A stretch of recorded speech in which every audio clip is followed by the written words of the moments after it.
Prezados amigos, estamos iniciando mais um evento da Amicus Encontros de Cultura. Os trabalhos serão conduzidos pelo nosso presidente, engenheiro Vladimir Ortiz da Silva, a quem nós passamos a palavra. Boa tarde, noite a todos os presentes. É um prazer tê-los aqui e um prazer mais do que enorme ainda é termos o professor Moacir de Araújo Lima, que iniciou o ano palestrando para nós e estamos encerrando o ano também com o professor Moacir. Isto é uma dádiva, tá? Termos a condição de conviver com seu conhecimento e sua sabedoria, professor. Hoje, o professor Moacir Costa de Araújo Lima irá discorrer sobre espiritualidade, o que é e o que produz. Um currículo curto do professor, ele é licenciado e graduado em Física pela Pontifícia Universidade Católica do Rio Grande do Sul, em 1967, tem graduação em Ciências Jurídicas e Sociais também pela PUC, em 1986, mestrado em Letras, Linguística Aplicada, também pela PUC Rio Grande do Sul, em 2001. O professor é conferencista renomado nacional e internacionalmente, autor de inúmeros livros e artigos publicados, tais como Quântica, Espiritualidade e Saúde, Quântica, Espiritualidade e Sucesso, Quântica, O Caminho da Felicidade, Amor, a Arte de Viver, Corta Corda, Um Voo para a Liberdade, Perdão, A Nova Física e o Espírito, Perdão e Crônicas para uma Vida Plena, A Era do Espírito, Consciência Criadora, Quântica e Consciência, o Grande Encontro. Então, vejam que é uma produção enorme e nós termos a oportunidade de conviver com o seu conhecimento realmente é excelente. Então, professor, é um prazer tê-lo neste nosso encerramento do ano, né, com palestras, né, porque teremos um encontro pessoal com o grupo, mas a palavra está com o senhor. Antes de passar, só para... a maioria já conhece, mas quando quiserem fazer alguma pergunta, algum questionamento, tem uma mãozinha aí embaixo, não é? Só aperta ali que vamos colocando na lista para os questionamentos. Também pedimos que todos deixem os seus microfones fechados. Professor Moacir, a palavra está consigo. Muito obrigado. Primeiramente, eu agradeço essa oportunidade de estar com vocês, porque é muito bom nós conversarmos com pessoas que sabemos terem um entendimento mais aberto a respeito dessas questões da ciência, da espiritualidade, e que não ficam limitadas, o que é muito comum nesta área, a uma negação sem estudo ou a uma aceitação sem verificação, que são as duas posições que surgem muito em relação à espiritualidade. Alguns acham que já sabe tudo, e Epicteto já nos disse que ninguém ensina a quem acha que já sabe. Portanto, nesta situação, há aqueles que negam simplesmente, porque acham já saber tudo, e outros que acreditam ter o pleno conhecimento de toda a verdade, o que leva a situações muito perigosas. Em relação à espiritualidade, o que se pode dizer basicamente, para começar, é exatamente aquilo que não pode conviver com a espiritualidade. E o que não pode conviver com a espiritualidade é o ódio. Este é o grande inimigo do nosso progresso, da nossa evolução.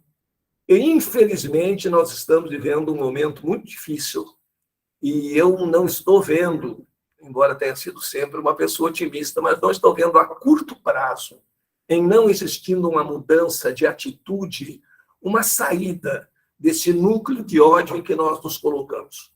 O problema é que muita gente, ao invés de tentar um caminho para fazer cessar o ódio, costuma, com muito ódio em seu coração, apontar o culpado. Sem notar que, ao apontar com muita raiva o culpado, está entrando neste mesmo jogo de ódio, de falta de discernimento, de falta de compreensão. Exatamente isso que está nos faltando. Falta de compreensão. Porque quem planta espinhos não pode condenar o plantador de urtiga. E nós estamos achando muito essa situação. Quando há uma ofensa, quando há um momento de ódio, alguém que é do grupo A, todos os componentes do grupo A se revoltam e dizem coisas muito raivosas também contra o eventual ofensor. Mas o mesmo grupo A ofende alguém do grupo B, também raivosamente, e acha que isso é absolutamente normal. Então, para o caminho da espiritualidade, que é o entendimento do ser humano, é o crescimento da consciência, da compaixão, dos bons sentimentos, enfim, o primeiro e mais importante passo é nós esquecermos as posições de ódio. Esquecermos o nós e eles, que nunca construiu nada em nenhum setor, em nenhum momento da história da humanidade.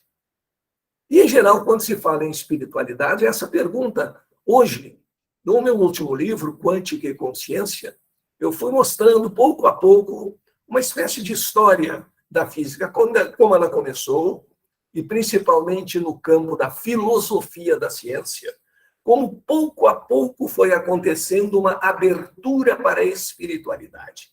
E essa abertura para a espiritualidade começou a acontecer exatamente no momento em que o modelo antigo do mecanicismo não explicava alguns fenômenos. Agora, um detalhe importante para ser entendido é o seguinte: quando existe uma mudança de paradigma, quando existe uma mudança de modelo em um estudo científico, a mudança de paradigma científico é completamente diferente destas pseudo-mudanças de paradigma político. Porque na mudança de paradigma político, o implantador do suposto novo modelo despreza tudo que havia antes dele, como se a história houvesse com ele começado.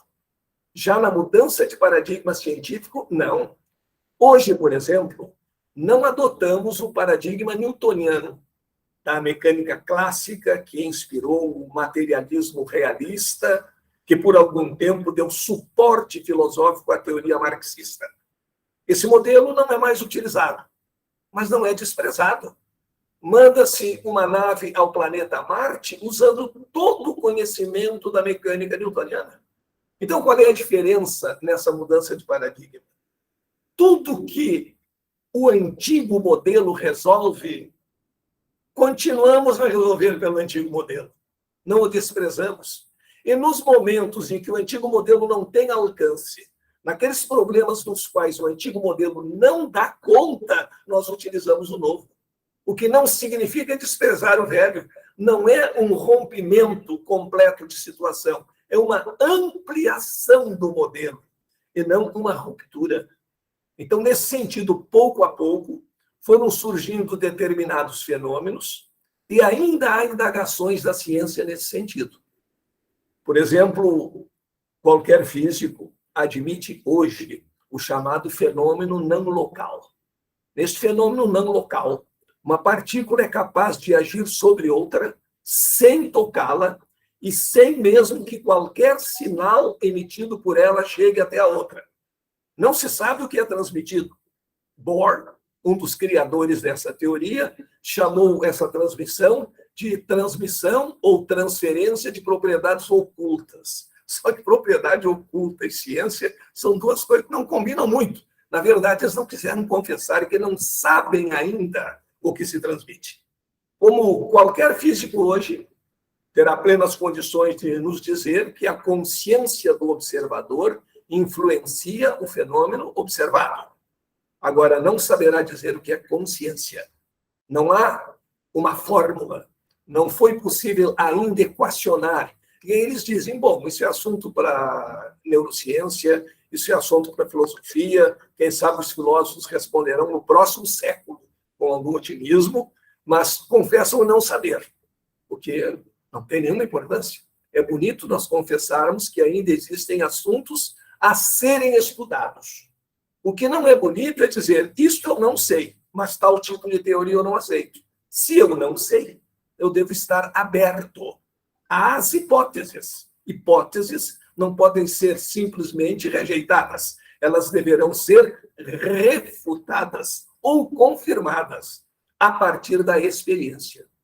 Então, o que se observa hoje é que há uma abertura no terreno da filosofia da ciência para o conhecimento da espiritualidade. Mas é o problema. Quando uma palavra entra na moda, muitos se apropriam dela indevidamente. Eu lembro no século passado, confesso que sou do século passado, embora não pareça. Lembro que no século passado, quando surgiu a cibernética, como toda novidade científica, traz consigo um vocabulário novo. E algumas pessoas se apropriam do vocabulário, sem saber muito bem por quê, mas achando que isso é uma prova de cultura ou de erudição, e começam a usá-lo indevidamente. Na cibernética apareceu o termo feedback, a retroalimentação, no estudo da robótica. O robô simples é aquele que a gente diz, abre aquela porta. E esse robô aprendeu que para abrir a porta gira-se a maçaneta para a esquerda. Ele gira para a esquerda e abre a maioria das portas. Mas se houver uma porta cuja maçaneta permite a abertura girando no sentido horário, ou seja, para a direita, ele ficará tentando em vão girar para a esquerda e assim permanecerá até alguma contraordem ou até passado o tempo de programação para a tentativa de abrir a porta. O robô com feedback ou retroalimentação, como todos os robôs mandados à Lua e a Marte, ele sabe se sua atividade está sendo proveitosa ou não, se está sendo eficaz. E não sendo eficaz, ele fica sabendo disso. Ele tenta girar a maçaneta para a esquerda, ela só abre para a direita, ele toma conhecimento de que sua atividade não está dando resultado e tenta outra coisa, gira para a direita. Quanta gente robô sem feedback, né? Não se dá conta do que está dando certo, do que não está dando certo. Aí a palavra feedback entrou na moda. E eu tinha uma colega professora que gostava sempre de dizer, hoje eu vou aplicar um feedback nos meus alunos. Feedback, que ela chamava, era uma avaliação. Não tem absolutamente nada a ver. Feedback não se aplica. É uma informação que se recebe a respeito da adequação ou não da ação que estamos desenvolvendo. Isso está acontecendo hoje com a física quântica, que está sendo utilizada indevidamente para misticismo, para várias promessas. Eu acho que faz uma semana, existem pessoas especializadas nisso, acho que faz uma semana que eu vi na internet um dos tantos cursos de física quântica. Este, até hoje, está ganhando a taça das inadequações, para dizer uma coisa leve. Ele promete o seguinte, que com essa história da consciência do observador influenciado sobre o fenômeno observado, ele chegou à conclusão de que 5% das pessoas no mundo têm essa capacidade de influência. E fazendo o curso dele, a pessoa vai adquirir, será uma das pessoas capazes de influenciar no cosmos. Isso é uma coisa modesta, influenciar assim no cosmos. E entrando no curso pode se tornar um dos 5%.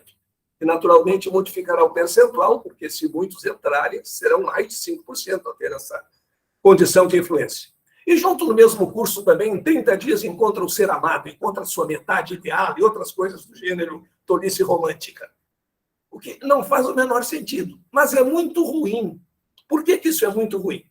Porque aquelas pessoas que já olham para a filosofia da ciência, no sentido de uma abertura para a espiritualidade, com má vontade, ao encontrarem esses absurdos, jogam tudo na vala comum. Olha aí, ó, esse negócio de física quântica, espiritualidade, isso é tudo bobagem. Vide exemplo tal. E, infelizmente, os exemplos são em grande quantidade. É preciso entender, primeiro, no campo da filosofia da ciência não existe decidibilidade, como na filosofia em geral. Decidibilidade existe na lógica de predicados de primeira ordem. É dada uma sentença e nós, examinando-a, concluímos isto é verdadeiro ou falso. Em filosofia da ciência, não. Isso não existe. Em filosofia da ciência, nós examinamos o grau de plausibilidade. Tal proposta, tal teoria, tal hipótese é mais ou menos plausível. E trabalhamos com graus de probabilidade e não com certezas absolutas, como durante muito tempo pensamos poder trabalhar. Então, neste campo da filosofia da ciência, é que estão acontecendo as extrapolações indevidas. Se nós formos, por exemplo, falar sobre a filosofia da ciência na física quântica, ou dar um curso nesta área do pensamento, nós temos que ter o conhecimento da ciência para falar sobre ela. Eu já tive algumas surpresas. Há pouco tempo, num congresso, está sentado ao meu lado um cidadão, e ele ouviu falar qualquer coisa lá nas referências dos livros e me disse: o senhor conhece física quântica? Conheço alguma coisa. Ele me disse: eu dou cursos de física quântica. Ah, ótimo. E qual é a sua formação profissional? Eu sou médico pediatra. Ótimo. Mas professor de física quântica? Qual era o curso? Nenhum, eu já sabia, nem perguntei. Porque eu pensei no seguinte: eu tenho 2 filhos, graças a Deus, pessoas excelentes, um dos presentes que a natureza, que o universo, que Deus me mandou. Quando eles eram pequenos, algumas vezes eu usei o termômetro para ferir a temperatura deles. Já dei até xaropinho para eles. Uma pastilhazinha para engolir. Injeção nunca tive coragem. E nem por isso me acho capaz de dar um curso de pediatria. Então, esse conhecimento de prefácio é altamente prejudicial quando a gente quer levá-lo a ponto de se tornar um professor de uma determinada disciplina. Aí vem os problemas, vem as interpretações apressadas, vem o desconhecimento da ciência. Eu não preciso explicar com as fórmulas matemáticas determinadas leis físicas para um bom entendimento, mas eu preciso conhecê-las para saber exatamente o que eu estou dizendo, o que eu estou deixando de lado, o que pode ser deixado de lado e o que não pode.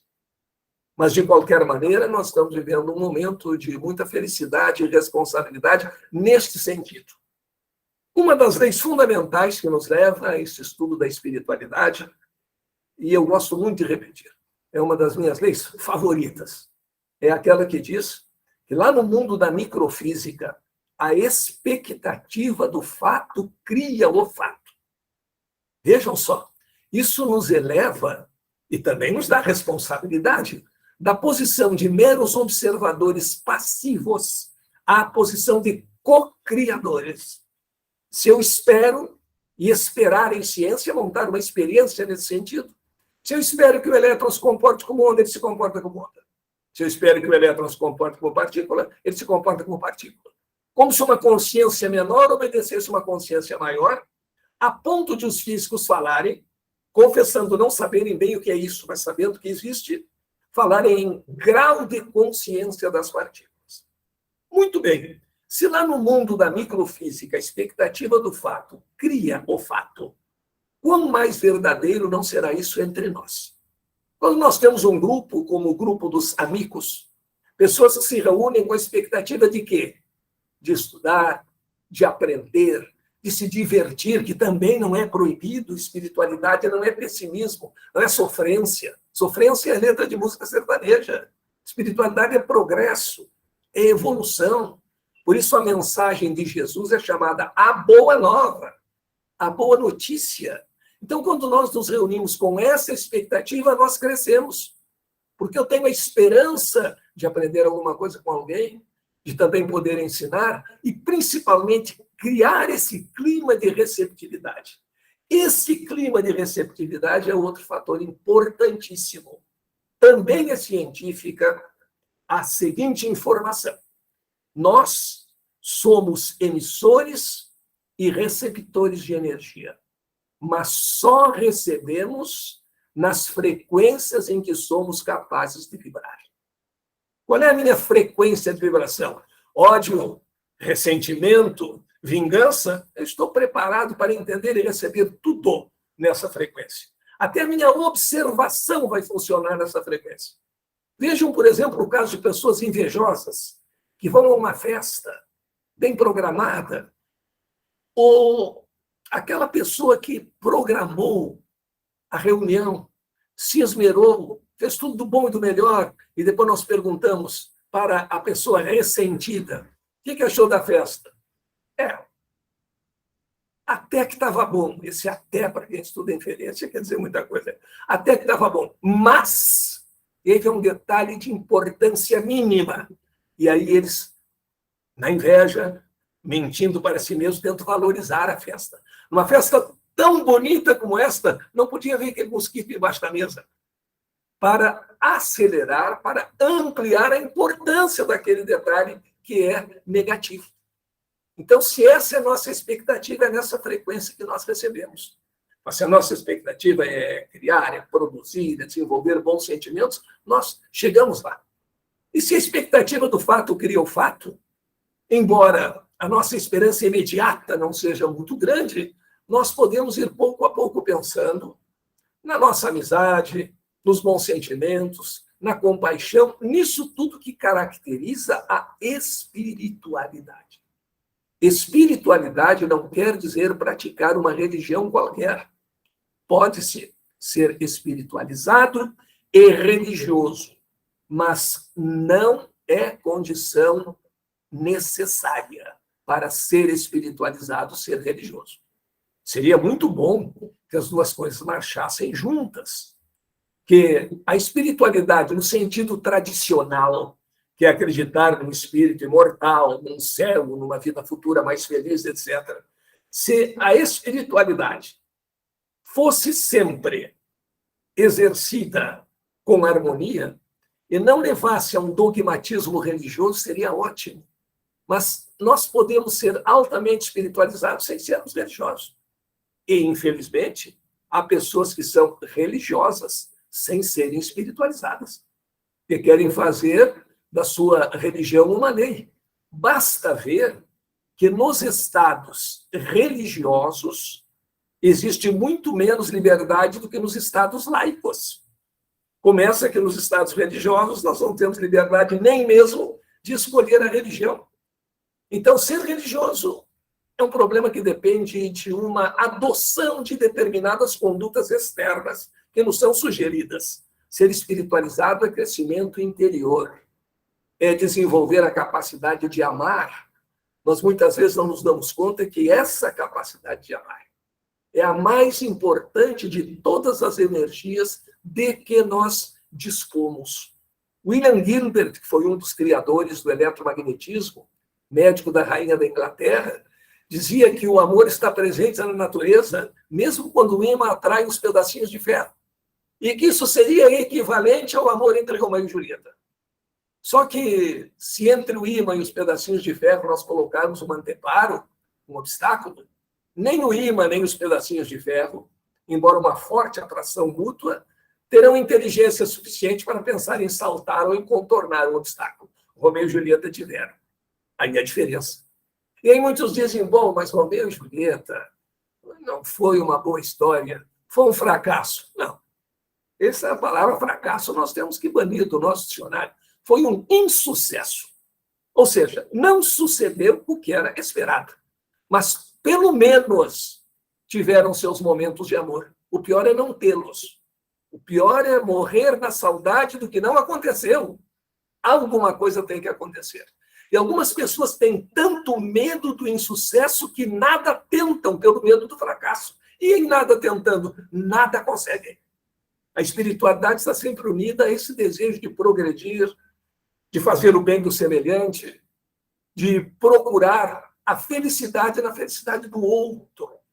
A amizade, a paternidade, a maternidade são bons caminhos para isso. O amigo se sente feliz quando consegue ajudar o amigo. Não faz nenhum tipo de cobrança a respeito disso. Nós nos sentimos felizes quando podemos dizer alguma coisa que agrade alguém ou que não agrade, mas chame a atenção, permita colocar a pessoa num caminho correto. Isso é verdadeiramente espiritualidade. No começo da pandemia, palavras como espiritualidade, compaixão, amor ao próximo, não apareciam muito no vocabulário, principalmente televisivo. A partir do começo da pandemia, os profetas de plantão, os nossos filósofos de auditório, começaram a fazer previsões para após a pandemia e a descrever o mundo pós-pandêmico, mas com traços de um conhecimento, de uma visão do futuro que lembrava uma clarividência, estilo João escrevendo o Apocalipse.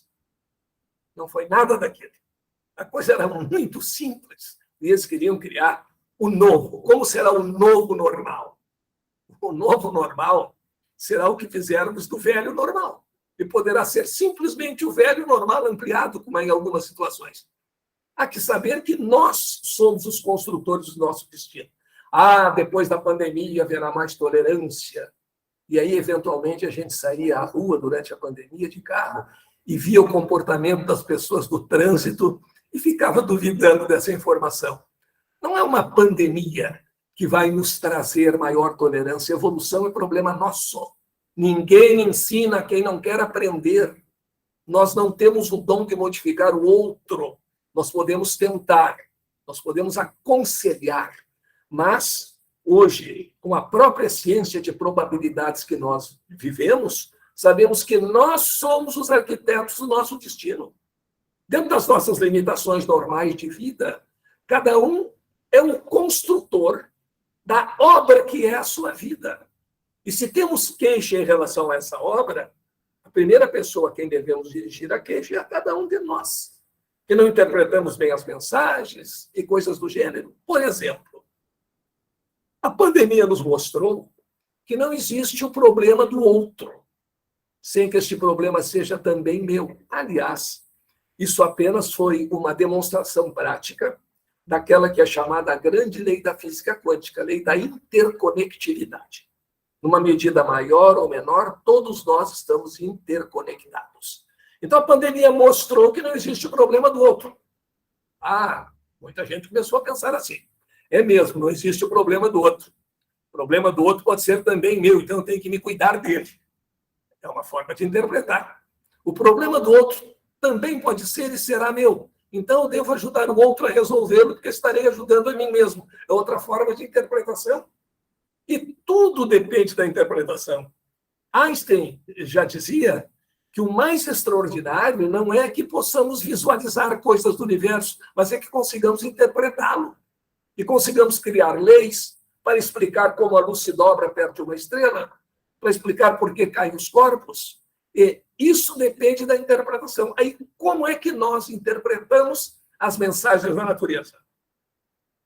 Pandemia, te cuida, cada um por si, o outro não me interessa, porque o problema do outro pode se tornar meu.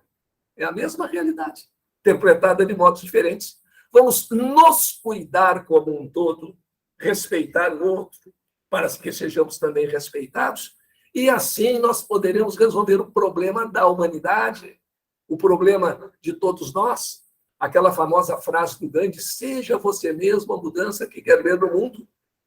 Quanta gente se queixa das mensagens de ódio mandadas contra um grupo e manda mensagem de ódio contra outro, o que não faz o menor sentido. Mas, pelo menos, a partir do início dessa pandemia, se começou a usar mais o vocabulário da espiritualidade.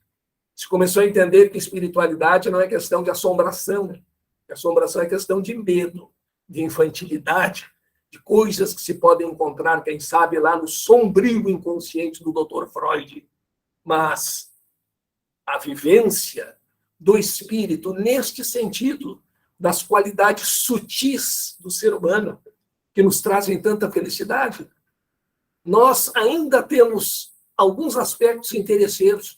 Nós ainda não aprendemos a fazer o bem pelo prazer que o bem nos causa. A amar sem esperar recompensa. Nós sempre esperamos alguma coisa. E, principalmente, quem é muito religioso faz uma espécie de aplicação a juro numa vida futura. Olha aqui, senhor, toma nota. Estou ajudando esse chato aqui, eu estou aturando ele todo dia, mas Eu quero meu prêmiozinho lá em cima. Isso não é ajuda. Kant já explicou muito bem que nós teremos que fazer o certo pelo certo. O certo porque é certo. Algum de nós, no final do ano, vai à delegacia de polícia mais próxima saber que prêmio deve receber por não ter furtado o ano inteiro? Ou cometido outro tipo de crime ou delito? Não, isso é o normal.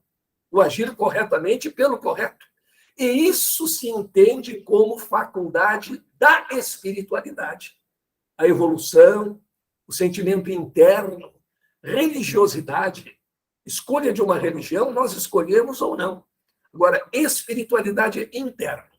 É crescimento como ser humano, como consciência, como sensibilidade. E não um eventual jogo de troca de favores. Nesse sentido, desenvolver os sentimentos da espiritualidade, desenvolver a espiritualidade é desenvolver a alegria de viver, o prazer que temos de estar entre amigos. Porque as religiões tradicionais se tornaram muito punitivas. Tudo é feio, tudo é pecado, tudo é castigo, tudo eu estou pagando culpa de uma outra vida, eventualmente, não estou negando que até possa existir algum tipo de culpa, mas ninguém vem aqui só para pagar pecado. Porque sofrer por sofrer nada constrói. Só traz sofrimento a mais para nós, que eventualmente sofremos, e para aqueles que nos querem bem. Nós devemos substituir essa ideia de culpa, de pecado, por ideia de evolução. Se erramos, vamos tentar resgatar o erro cometido. Vamos tentar ressarcir alguém do prejuízo que causamos. O resto não existe.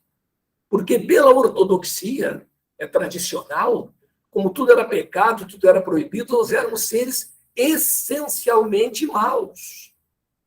A visão de Freud não é muito diferente disso, a visão de Marx não é muito diferente disso, a visão calvinista não é muito diferente disso. Seres essencialmente maus, que lá no fundo buscam o prejuízo do semelhante, se aproveitar do próximo e coisas do gênero. E já ainda nos colocavam a culpa de termos nascido sob pecado. Santo Agostinho, que pesa em todos os seus méritos como filósofo, já dizia que nós nascíamos com 2 pecados, não chegava a 1. Um de Adão e Eva. Não participamos, não fomos convidados a dar nossa opinião, não sabemos nada disso, mas recebemos a punição. E outro, o de nossos pais, porque também fôramos concebidos no pecado. Toda essa visão impeditiva da felicidade do ser humano não é uma visão espiritualizada. Ao contrário. É uma visão castradora das nossas potencialidades, que nos proíbe de buscarmos a felicidade. A grande crítica de Nietzsche. Deixa para ser feliz depois, não pode ser feliz agora, é proibido. E exatamente em relação a isso, ele apresentava uma grande revolta. Nós temos o direito de buscar a nossa felicidade. Não à custa da infelicidade dos outros, por certo, mas de buscá-la. E à medida em que vamos desenvolvendo esses bons sentimentos, nós vamos nos tornando espiritualizados. O que isso traz para nós? Várias vantagens, embora não devamos exercer a espiritualidade para buscá-las, mas com naturalidade. A pessoa que odeia, principalmente a pessoa que é ressentida, que não perdoa, a pessoa que é vingativa, tem maior probabilidade do que as outras de ter sérios problemas cardiovasculares. Isso é constatação. A Sociedade Brasileira de Cardiologia, num congresso realizado em Porto Alegre, há 1 ano, estabeleceu que a espiritualidade faz bem à saúde. Por quê? Aquela ideia que falamos antes, somos emissores e receptores. Se estamos vibrando na frequência do bem, dificilmente captaremos uma estação negativa. Mas se estamos vibrando na frequência do mal, a probabilidade de captar nessa frequência é naturalmente maior. Aquelas pessoas que buscam conhecimento, a aprendizagem, a reunião entre amigos, sempre encontram outros que vibram na mesma faixa.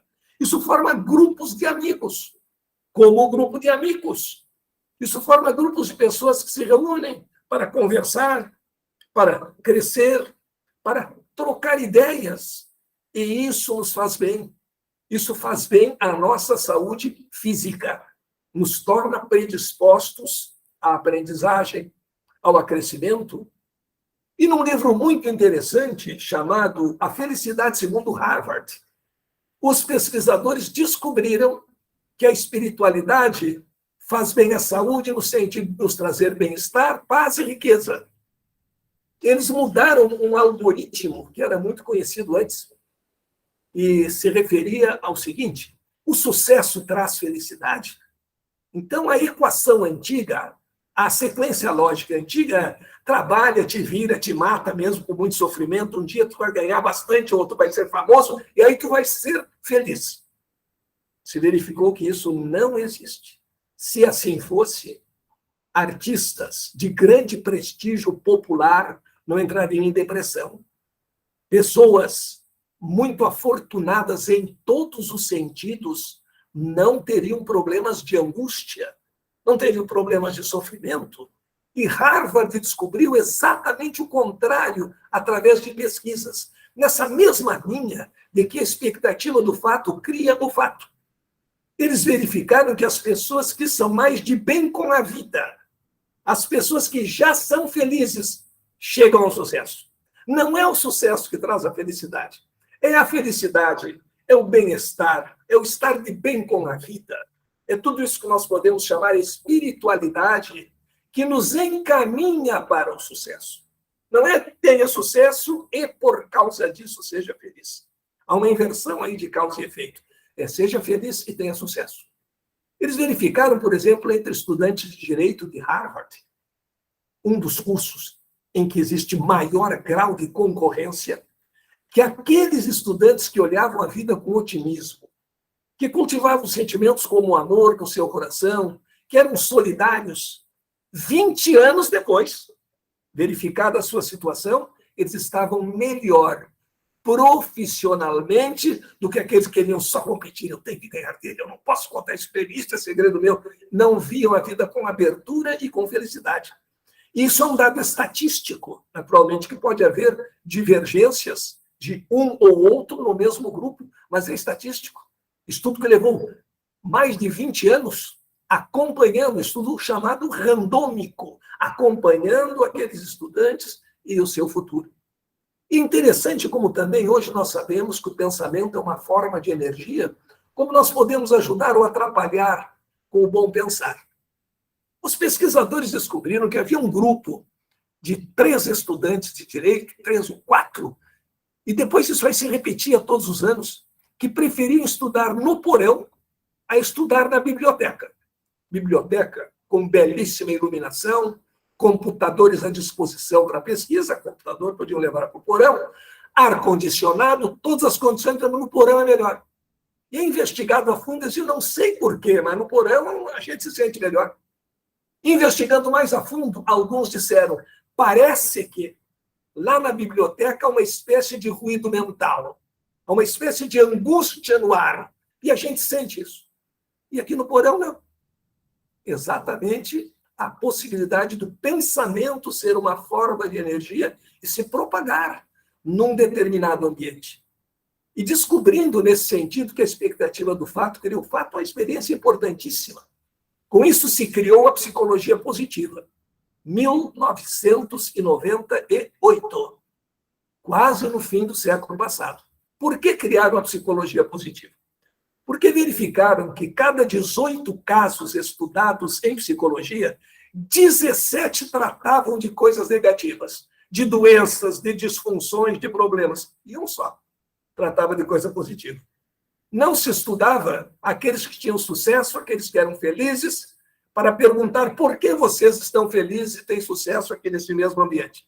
Mas se estudava os que tinham problema. É justo? Se eu tenho uma curva média de aprendizagem em uma turma, eu devo me preocupar com aqueles pontos que estão abaixo da média para levá-los até a média. Mas ninguém se preocupava com os pontos acima da média. E só levando os que estão abaixo da média para a média, nós teremos uma coletânea de medianos, que são muito próximos do medíocre. E por que não estudar aqueles pontos acima da curva para saber como chegar lá? Fazendo isso, se descobre coisas muito interessantes. Uma ocasião perguntaram a Einstein por que ele conseguia descobrir coisas, visualizar coisas que os outros não conseguiam. E ele disse o seguinte: quando eu era menino, eu custei muito a falar. Eu tinha muita dificuldade na fala. Meus pais até me levaram a psicólogos e a fonoaudiólogos, achando que eu teria algum problema mental. Mas como eu tinha muita dificuldade para falar, eu me acostumei a pensar. Já que falar ia custar, então eu acostumei a pensar bastante antes de falar. Pensava em falar alguma coisa, de repente mudava, porque a fala custava a vir. E exatamente por continuar com esta mania de criança, eu penso e assim descubro muita coisa do universo. É o pensar positivo, é o pensar criando a expectativa. Muitas vezes se fala em ciência, se conta, principalmente no nosso ensino médio, cientistas que fizeram grandes descobertas por acaso. Isso não existe. Eles tiveram o lampejo porque eles estavam preparados para isso. Eles estavam energizados para executar o salto, e não por um mero acaso. Nada nesse sentido do conhecimento vem por acaso. Quem se prepara e busca conhecer, compreende melhor uma nova mensagem, uma nova lição, do que não se prepara, do que aquele que não se prepara.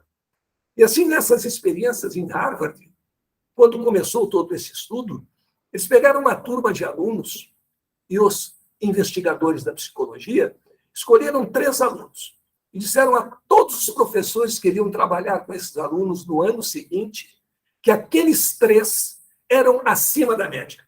QI altíssimo, bom quociente emocional, capacidade de entendimento e deveriam ter um rendimento muito grande. E um acordo. Os professores não poderiam dizer aos alunos, muito menos àqueles 3, que eles eram alunos acima da média, e em nenhum momento poderiam revelar isso, e nem os alunos acima da média ficaram sabendo que estavam selecionados. O ano letivo transcorreu normalmente, no fim do ano, como era de se esperar, aqueles 3 alunos tiveram um desempenho muito acima da média. E o grande problema que surgiu: os psicólogos haviam escolhido 3 alunos que eram exclusivamente medianos, não tinham nada acima da média. E a expectativa do fato criou o fato. Talvez os professores, quando se dirigiam a eles, embora não dissessem sabendo que eram alunos extraordinários, davam-lhes logo a palavra ou ajudavam em algum raciocínio, mas há mais do que isso, certamente. Mais do que isso. É aquela esperança, é aquela expectativa, é aquele pensar positivo que nós devemos ter em relação ao nosso semelhante, que traz a boa espiritualidade, que traz o proveito de grupo. Quando vamos a uma reunião com os nossos amigos, vamos pensando em quê? Vamos encontrar algumas pessoas chatas? Vamos encontrar alguns medíocres com os quais não dá para conversar? Ou vamos encontrar amigos que gostamos de ouvir e a quem podemos falar com sinceridade? Foi só isso que aconteceu com aquele grupo. Foi simplesmente essa transmissão de expectativa, essa energia positiva que nós devemos cultivar em relação aos nossos semelhantes e fugir das Cassandras, né? Existem pessoas que nos dão um banho de negatividade. Conversamos, tentamos uma coisa boa, não, mas tem tal coisa a melhorar as coisas, mas elas não falam simplesmente. Isso é muito ressentimento, e é disso que nós devemos fugir. Então, agora ficando à disposição para os questionamentos dos amigos, quer dizer, estou sempre à disposição, é um grande prazer estar com vocês. O Regis sempre diz que está me devendo muito. Não sou eu que fico devendo, porque me dá a oportunidade de conversar com os amigos, etc. Fazendo as contas, acho que eu te pagando um chopp e tu me pagando outro, nós estamos quites na nossa contabilidade. E quero aproveitar também para desejar a todos um excelente Natal, que haja um pouco daquele espírito do Natal de todos nós, que não esqueçamos o homenageado, que é Jesus e sua mensagem. Isso quer dizer que eu devo passar o Natal fazendo sacrifício e pagando promessa? Não. Isso quer dizer que eu devo passar o Natal com muita alegria no meu coração e pensando no amor, a maior de todas as virtudes e energias que podemos desenvolver. Muito obrigado. Bem. Muito bem, professor. Como sempre... Parabéns, professor. Brilhante. Aula. Como diz o Rod, brilhante. Realmente, o que dá para perceber, né, é que a questão da espiritualidade ela é uma vinculação, né, que a pessoa deve ter, ou muitos não têm, não é? E que eu percebo que eu não sei se é algo inato ou não, porque há muita... O senhor colocou bem, né, que não há nada a ver entre a espiritualidade e a religiosidade, né? Pode haver, né?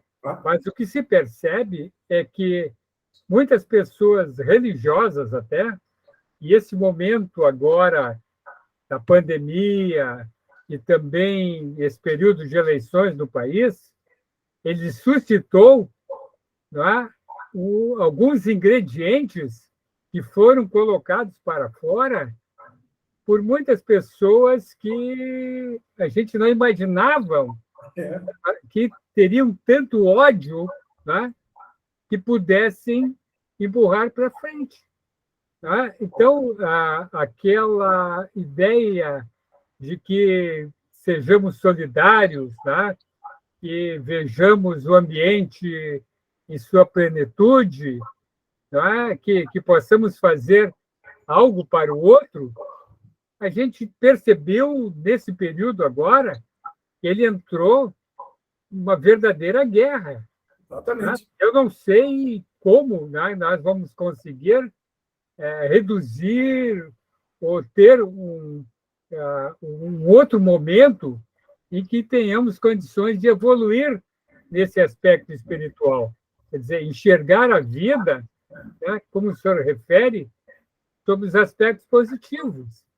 E eu percebo também, pela vivência, né, que não tem isso aí a ver com questão de nível social, né? Porque se percebe a espiritualidade, né, em todos os níveis, e a não espiritualidade também.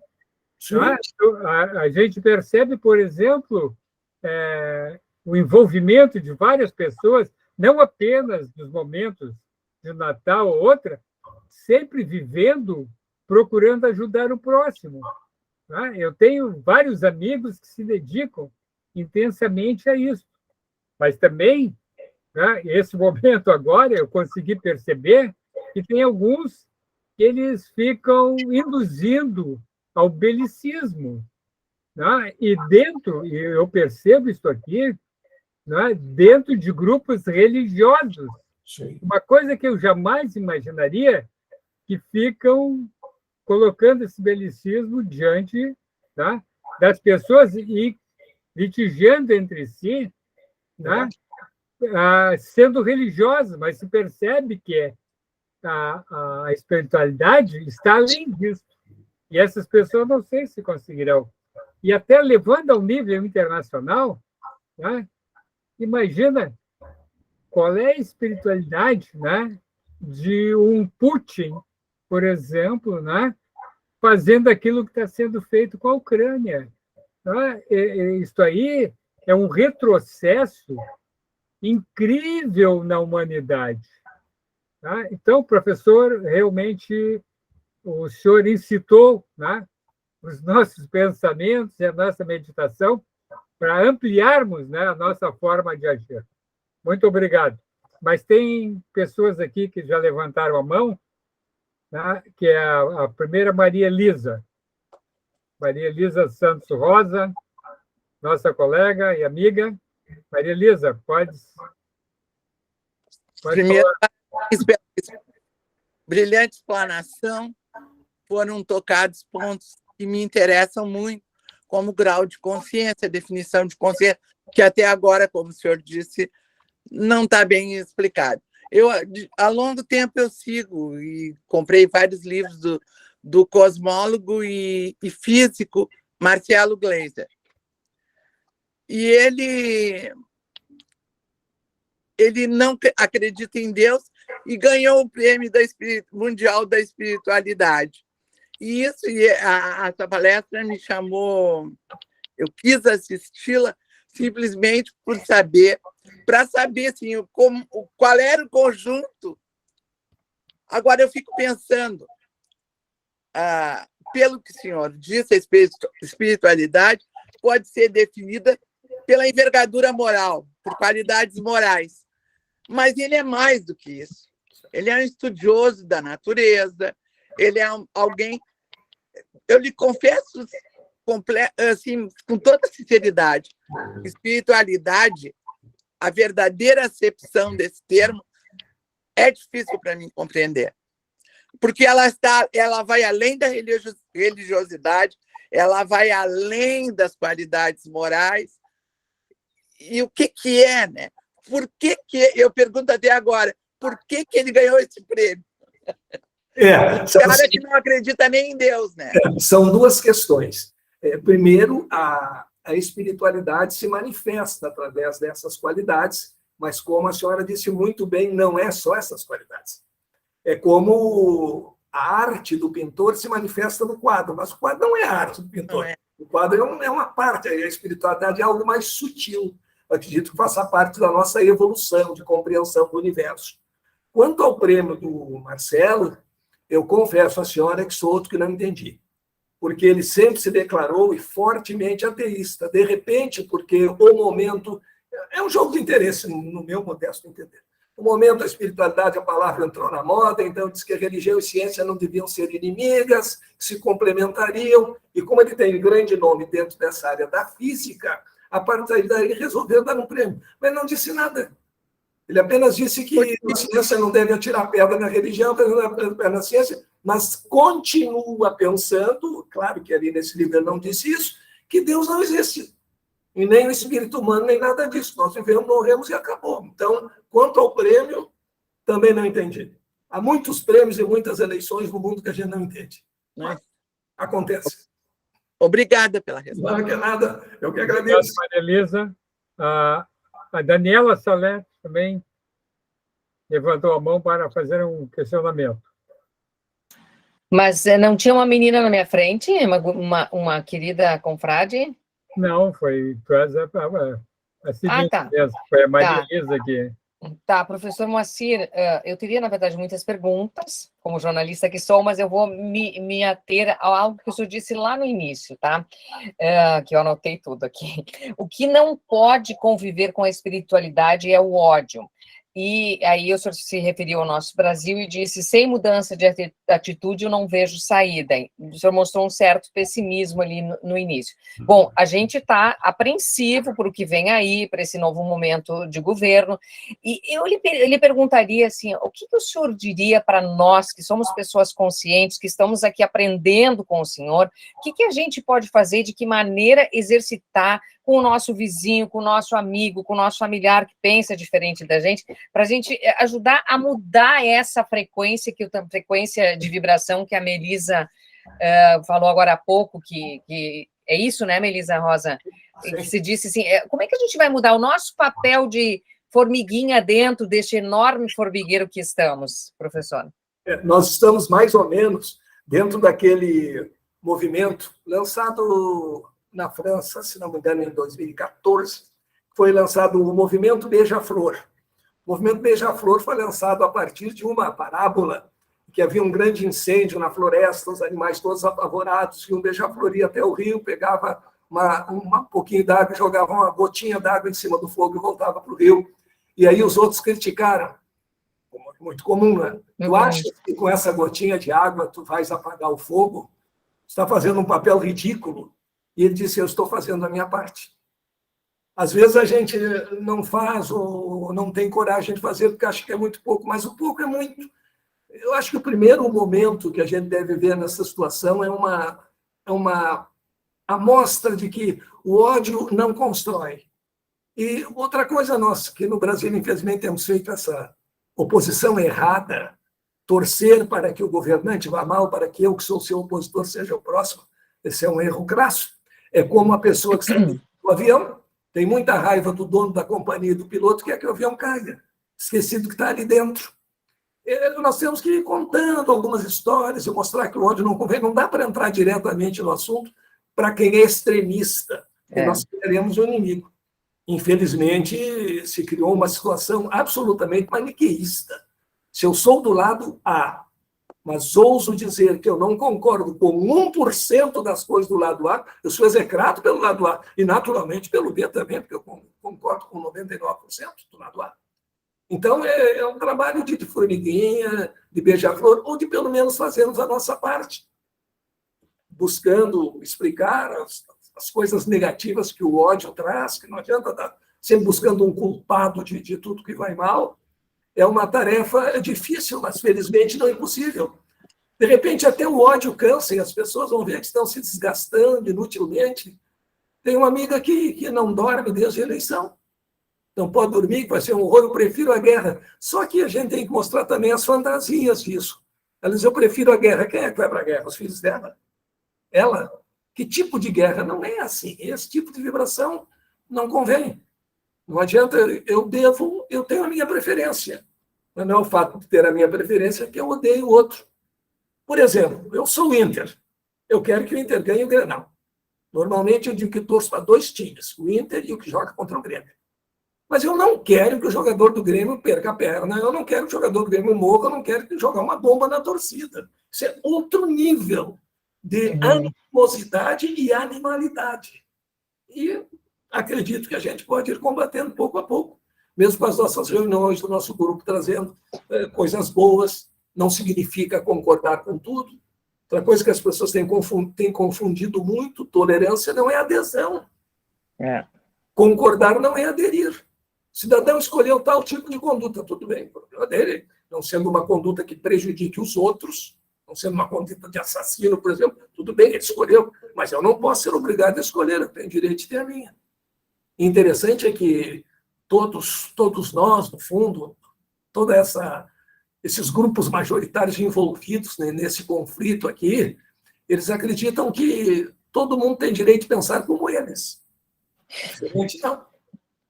Mas, vamos ver, mostrar que na própria ciência sempre ouvi isso, ciência sempre foi tentativa e erro, sempre se pensou que uma teoria era definitiva, ela não durou muito tempo, e vamos tentando. Obrigada, professor. Não é nada, eu que agradeço a sua participação. Muito obrigado. Obrigada. Muito bem. Então, estamos chegando ao momento final do nosso encontro. Realmente, o senhor nos trouxe uma oportunidade muito grande, né, de revermos nossos conceitos, né, neste momento de final de ano.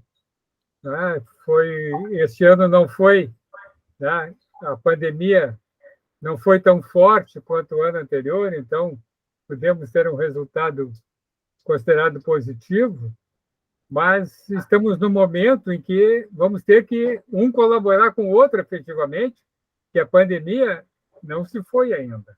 Tá? Então, nós teremos momentos em que realmente a espiritualidade de cada um deve se fazer presente.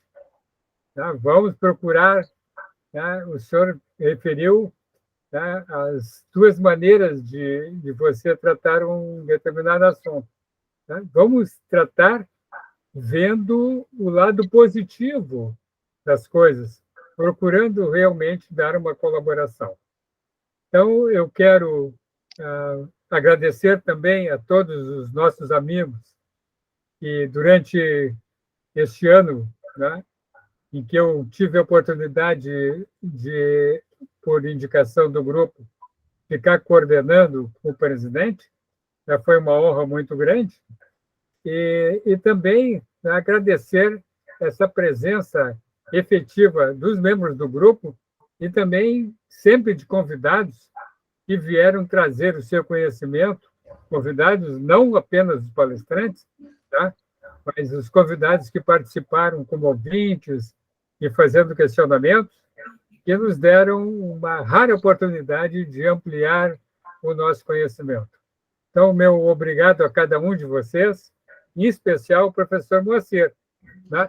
Que certamente já estamos pensando, professor, no próximo ano, para abertura, né? Chegar no senhor novamente. Né? Vamos lá. Porque é o nosso motivador, né? De todo momento. Obrigado. Muito obrigado. Eu passo tem meu voto, tem meu voto. Perdão, Sérgio? Tem meu voto? Vamos abrir o 23 com o professor Moacir, com certeza. Isso aí eu sei que é voto unânime. Mas já que abrisse, né? Mas então eu passo a palavra ao Paulo Regis para o encerramento do nosso evento. Mais uma vez, professor, muito obrigado e um Feliz Natal e um ótimo casamento aí para o seu filho. Obrigado. Boa festa. Obrigado, Vladimir. Nós queremos expressar a nossa gratidão ao professor Moacir, que sempre tem atendido os nossos pedidos em nome da Micos, né? E realmente, professor, eu quero reiterar aqui, eu até prefiro que os membros e os nossos convidados façam esse convite, porque eu já não tenho mais como pagar realmente essa promissória. Nesta vida, o senhor não vai conseguir sacar essa promissória. Mas já acertamos. É impagável, é impagável. Né? Já acertamos um show. Tá bem. Nós agradecemos e registramos a participação dos gestores da Micos, e aqui eu quero nominá-los, o Flávio Presser, o Luiz Fernando Guaranha, o Sérgio Rode, o Mauro Gomes de Moura, Vitor Hugo Rodrigues, Mário Rogério Colbert Soares e o Eduardo Teixeira Fará. E, ao mesmo tempo, agradecer também às pessoas que se somaram aos eventos da Micos, já não é a primeira vez, em vários anos vem participando, e que nos deixa com muito alegres e muito agradecidos por se somarem aos eventos que são realizados pela Micos. Maria Marta Wagner de Oliveira, Suzete Costa, o Paulo Gonzaga Mosman, Altair de Conto, José Maria, Daniela Salete, Onélio Luiz Soares Santos, Maria Elisa Santos Rosa, Heloísa Machado Rosa da Silva, Carmen Marília Machado, Luísa Cardoso e o nosso amigo Marcelo Cabedo. Informamos que este foi o último evento do ano de 2002, da Micos. 2022. Do ano de 2022.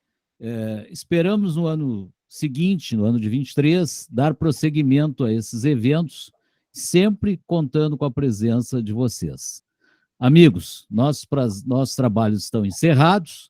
Desejamos a todos Feliz Natal e que o ano seja repleto de saúde e muitas alegrias. Boa noite a todos. Tchau, gente. Feliz 23, 2023. Mãe Noel. Um abraço a todos. Obrigada. Boas festas a todos. Oi, Presser. Tchau, tchau. Obrigada. Obrigada. Boas festas. Boas festas. Obrigada, gente, para todos. Oi, Luísa. Tempo que eu não te vejo. Ai, tudo bem? Como é que está? Que alegria. Pena que eu cheguei atrasado. O Darcy me mandou o link, mas era um link anterior, então eu estava meio